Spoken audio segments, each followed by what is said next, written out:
అన్ని రకాల వస్త్రాలపై up to 70% discount. నిజంగా చాలా అంటే చాలా హ్యాపీగా ఉంది. లోపల ఎంత ఆనందం ఉందంటే బయటికి చెప్పుకోలేనంత ఆనందం. ఎందుకంటే ఇంటర్వ్యూస్ ఎక్కడ ఇవ్వరు. ఇన్ని సంవత్సరాలు, ఎన్ని డెకేడ్స్ మీ ఫ్యామిలీ ఇండస్ట్రీలో ఏలిందని చెప్పుకోవచ్చు. ఒక ప్రైడ్, నాన్న పేరు, అమ్మమ్మ పేరు. బట్ అది ఏమాత్రం తగ్గిపోకుండా అక్కడి నుంచి మళ్ళీ కంటిన్యూ చేసుకుంటూ ఈ రోజు వరకు 2000లో స్టార్ట్ చేశారు జర్నీ. అండ్ 2022 సంవత్సరాలు నిరంతర శ్రమ. ఎక్కడా కూడా వచ్చిన అవకాశాన్ని వద్దు అనుకోకుండా క్యాచ్ చేసుకొని మీ అంతటి మీరేంటో ప్రూవ్ చేసుకున్నారు. ఎలా అనిపిస్తుంది 20 years బ్యాక్ వెళ్ళి చూసుకుంటే? What is Sai Kiran life and achievements and and కష్టాలు అగైన్ ఇవన్నీ ఏమనిపిస్తుంది sir? Lot of lessons learned sir. నాకు అంటే చాలా మెచ్యూర్ అయ్యాను as a person. Of course anybody will mature. But ఏంటంటే నాకు ప్రాబ్లమ్స్ ఫేస్ అవుతున్నప్పుడు ఇంతకుముందు భయపడేవాడిని, ఇప్పుడు హత్తుకుంటున్నాను. బికాజ్ ఒక ప్రాబ్లం వచ్చినప్పుడు ఏమవుతున్నదంటే, ఇంతకుముందు అమ్మమ్మో ఇది సంక్షోభం వస్తుంది, ఇలా మనకి ఒక గ్యాప్ వచ్చింది, 6 months గ్యాప్, 1 year ఎవరు పిలవలేదు, అలాంటి భయపడేవాడిని. బట్ ఇప్పుడు ఏంటంటే వాటిలోంచి బయటకు వచ్చిన తర్వాత they were all masters, they were all teachers. ఒక ప్రాబ్లం అనేది మనకి లెసన్ నేర్పిస్తుంది, నువ్వు ఇది వస్తే ఇలా హ్యాండిల్ చేయాలి అని. సో నౌ ఒక ప్రాబ్లం ఫేస్ చేసినప్పుడు ఐఎమ్ ఎంబ్రేసింగ్ ఇట్. సూపర్. దానికి ఫేస్ టు ఫేస్ వెళ్ళి కౌగిలించేసుకుంటున్నా. సూపర్. అంటే నాన్నగారు రామకృష్ణ గారు, నాన్నగారి గొంతు మహమ్మద్ రఫీ గారు, ఆయన ఓకే ఇలానే ఉంటుందేమో అన్నట్లుగా మైమర్పించేవాళ్ళు. అమ్మమ్మ పి సుశీల గారు, అసలుకి గాన కోకిల నాయనమ్మ అవుతుందా? మా ఫాదర్ వాళ్ళ పిన్ని. ఎందుకంటే చిరంజీవి గారు ఒక సభలో నేను ప్రసంగించినప్పుడు చూశాను, హెల్త్ కొంచెం బాగోలేకపోయినా కానీ పి సుశీల గారిది ఒక ఫంక్షన్ ఉంటే 60 years ఏదో శిల్పకళా వేదిక, నేను డెఫినెట్గా ఈ ఫంక్షన్కి వెళ్ళాల్సిందే, మీరు కూడా రావాల్సిందే, నేను ఆ బ్లెస్సింగ్స్ తీసుకోవాల్సిందే. అలాంటి సింగర్స్ని పాదాభివందనం చేసుకోవడం పూర్వజన్మ సుకృతం, వెళ్ళాల్సిందే అని పట్టుబట్టి చిరంజీవి గారిని కూడా ఆ సభకు తీసుకొచ్చినప్పుడు ఆయన ప్రస్తావించారు అక్కడ. అప్పుడు అనిపించింది ఎంత పెద్ద గ్రేట్నెస్ అసలు సుశీలమ్మ గారు ఎలాంటి పాటలు పాడారంటే మా తరంగా తెలియకపోయినా ఆ పాటలు ఇప్పుడు వింటుండే ఇలాంటి సింగర్స్ వావ్ అనిపిస్తుంది. బట్ ఇండస్ట్రీలో ఎవరికి తెలియదు సార్ పి సుశీల గారు మీకు నాయనమ్మ అని. ఎందుకని దాన్ని ఎక్కువ బయట చెప్పుకోరా? ఇష్టం లేదా? ఎందుకు? హూ ఇస్ సాయి కిరణ్ అంతే, నానమ్మే అవుతుంది కరెక్టే. బట్ మా నానమ్మ ఎందుకు, I'm happy like this. Sai Kiran అంటే ఎవరని తెలియాలి అంతేగాని. ఒకటి ఇలా మీరు అన్నారు కాబట్టి నేను అంటే పొగరు కాదు, జరిగిన విషయం చెప్తున్నా. మా నాన్నమ్మ కేరళకి వెళ్ళినప్పుడు అక్కడ మలయాళీ ఫ్యాన్స్ అన్నమాట, చాలా పెద్ద హిట్ అయింది సీరియల్. అయితే మీ గ్రాండ్ సన్ ఎంత ఫేమస్ తెలుసు ఇక్కడ, అది ఇది ఫొటోస్ వీడియోస్ చూపించారంట. అప్పుడు ఆవిడ చాలా హ్యాపీ అయ్యి అక్కడి నుంచి ఫోన్ చేశారు, ఏరా కేరళలో కూడా నువ్వు నానమ్మ. So I feel good about it. అంటే we should be self made అని ఒక ఇది తపన అంతే. సో ఇండస్ట్రీలో మీరు రావడానికి ఎక్కువ ప్రమేయం నాయనమ్మది ఉండేదా లేకపోతే నాన్నది ఉండేదా సార్? ఎవరిది లేదు సార్, వాళ్ళకి ఇష్టం లేదు రావడం. ఓకే. మా అమ్మమ్మ సపోర్ట్ చేశారు, మా మదర్ వాళ్ళ మదర్. నేను రజనీకాంత్ గారిని ఒకసారి మీట్ అయ్యి ఆయన బై మిస్టేక్ అడిగారు అనమాట మా ఫాదర్ని, రామకృష్ణ ఆయన ఆర్టిస్ట్ కదా మీ అబ్బాయి అని అడిగారు. నేను 10th ఉన్నాను అప్పుడు. రజనీకాంత్ ఇంత మాట అన్నాడా అని దయ్యం పట్టేసింది నాకు, సినిమా ఇండస్ట్రీ అనే దయ్యం. రజనీకాంత్ ఇలా అన్నాడంటే మనలో ఏదో ఉండే అది అలాంటి ఫీలింగ్స్ వచ్చాయి. మా నాన్న నేను ఆర్టిస్ట్ అవుతాను, యాక్టర్ని అవుతానంటే నోరు మూసుకో, చదువుకుని హాయిగా అమెరికా వెళ్ళి మంచి సాఫ్ట్వేర్ ఉద్యోగం చేసుకో అన్నారు.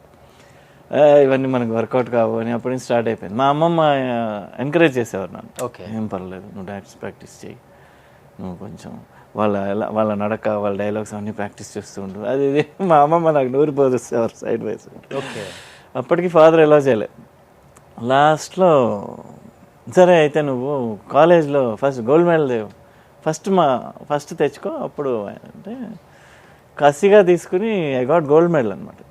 ఇప్పుడు ఏమంటావు అంటే సరే అయితే మరి ఫొటోస్ తీద్దాం, ట్రై చేద్దాం ఒక 1 year, ఏమీ రాకపోతే మళ్ళీ మాత్రం నువ్వు మూసుకుని మళ్ళీ స్టడీస్లోకి దీనిలోకి వెళ్ళిపోవాలి అని.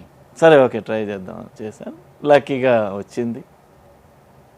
దాని తర్వాత మీకు తెలుసు. నువ్వే కావాలి. నువ్వే కా దాంతకుముందు శివలీలలు అని ఒకటి చేశాను ఈటీవీకి. Okay, serial sir? సీరియల్. శివలీలల్లో విష్ణుమూర్తి రోల్ వచ్చింది. విష్ణుమూర్తి రోల్ రాగానే సెంటిమెంట్గా ఏం అనలేకపోయాం. అమ్మో Vishnumurthy role, okay let me do it.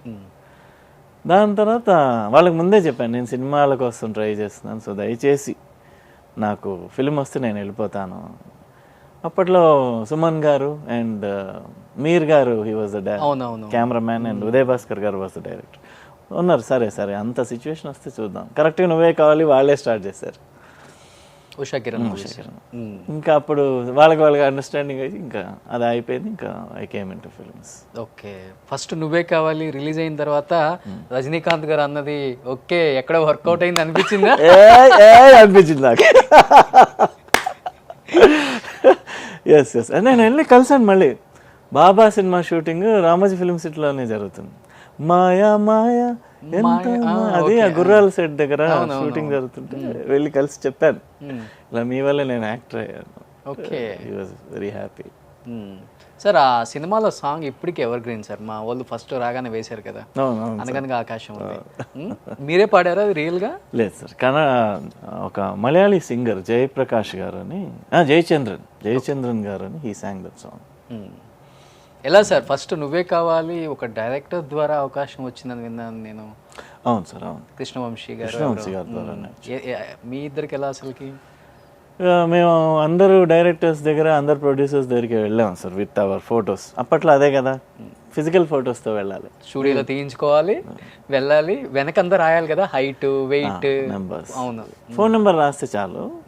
మొన్న ఒకసారి డైరెక్ట్గా చూస్తారు కాబట్టి వాళ్ళకి గుర్తుంటుంది అండ్ ఇచ్చేవాళ్ళం. సో ఇలానే అందరు డైరెక్టర్స్ దగ్గరికి వెళ్ళిస్తే రవికిషోర్ గారు was searching for my character. Soft look ఉండాలి, ఇన్నోసెంట్ లుక్ ఉండాలి, యాక్ట్ చేయక్కర్లేదు, చూడగానే ఇన్నోసెంట్గా ఉండాలి, అలాంటివి కొన్ని పారామీటర్స్ ఉంటుంది. ఇంకా అప్పుడు నా ఫైనలీ కృష్ణవంశీ గారిని అడిగితే ఆయన అన్నారు ఇలా రామకృష్ణ గారు అబ్బాయి ఉన్నాడు, ట్రై చేయండి. సరే అని they just call me for an interview. ఒక 15 minutes డైలాగ్స్ చెప్పమన్నారు. ఆ బాస్కెట్బాల్ కోర్ట్లో ఒక డైలాగ్ ఉంటుంది, ఇలా తరుణ్ నీతో మాట్లాడడం నాకు నచ్చట్లేదు అని.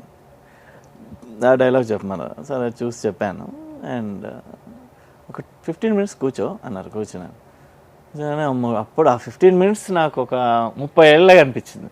బాబాయ్ ఏం చెప్తారో టెన్షన్. సినిమా కదా, అది కూడా స్రవంతి రవికిషోర్, ఏంటి మన ఉషా కిరణ్ మూవీస్, పెద్ద బ్యానర్ కదా బాబోయ్ ఏమంటారో అని అంటే దే కేమ్ విత్ చెక్, ఇదిగో తీసుకో, కంగ్రాచులేషన్, ఓహో సూపర్ అని. ఎంత sir first cheque? First advance 60,000 cheque. Oh my God, 22 years back only అడ్వాన్సే. Sir great. నాన్న ఫీలింగ్ ఏంటి? నాయనమ్మది నాన్నది ఫస్ట్ సినిమానే 60,000 చెక్కుతో వెళ్ళాము. వెరీ హ్యాపీ సార్, చాలా చాలా హ్యాపీ ఫీల్ అయ్యారు. వాళ్ళు ఇంత పెద్ద బ్యానర్ వస్తుందని ఎక్స్పెక్ట్ చేయలేదు. సో కొంచెం స్ట్రగుల్ పడాలేమో అని ఒక ఇది ఉండింది, but we were glad, very very happy. Okay. So but అక్కడ పర్ఫార్మెన్స్ చూసానా ఇమ్మీడియట్గా ప్రేమించు? దాని తర్వాతే కదా వచ్చింది, వెంటనే చూసారు వీళ్ళు. And both were black busters గా. ఎందుకు కదా సాంగ్స్ ఇప్పటికి కూడా కంటే ఇప్పటికీ నన్ను ఎవరైనా ఈ లేడీస్ కాలేజ్ కానీ విమెన్స్ డే సెలబ్రేషన్స్ పిలిచినప్పుడు ఈ సాంగ్ పాడితే చాలామంది ఏడ్చేస్తారు అక్కడ. ఆ సాంగ్లో అంత ఇది ఉంది. మీరు ఇప్పుడు పాడితే వింటారు. Okay okay. కణకణలాడే ఎండకు శిరసు మాడిన మనకు తన నీడను అందించే చెట్టే అమ్మా, చారడు నీళ్ళైన తాను దాచుకోక జగతికి సర్వస్వం అర్పించే మబ్బే అమ్మా, ఆ అమ్మలనే మించిన మా అమ్మకు,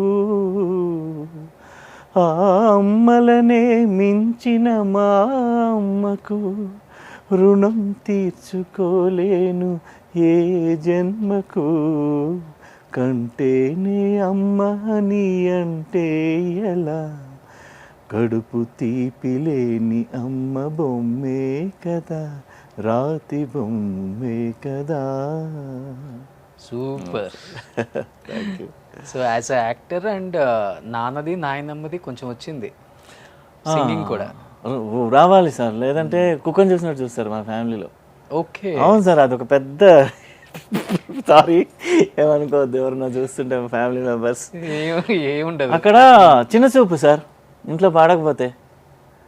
ఇఫ్ యూ కాంట్ సింగ్, పాడలేడు రా పెద్దగా అంటారు. కష్టం. I started singing. యాక్చువల్లీ ఆమె అంత పెద్ద సింగర్ని కాదు, పెద్దగా కాన్సన్ట్రేట్ చేయలేదు. ఆమె బాత్రూమ్ సింగర్ అని అనుకోవచ్చు. Okay. But they look down upon you if you are not a singer. Okay.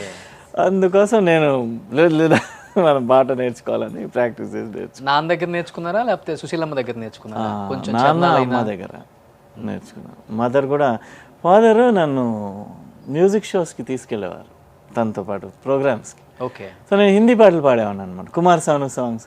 ఆ హిందీ వాడిని పిలవండిరా అనేవారు. ఓ సూపర్. ఆయన తెలుగు పాటలు పాడుతుంటే మధ్యలో హిందీ బ్రేక్ అనమాట.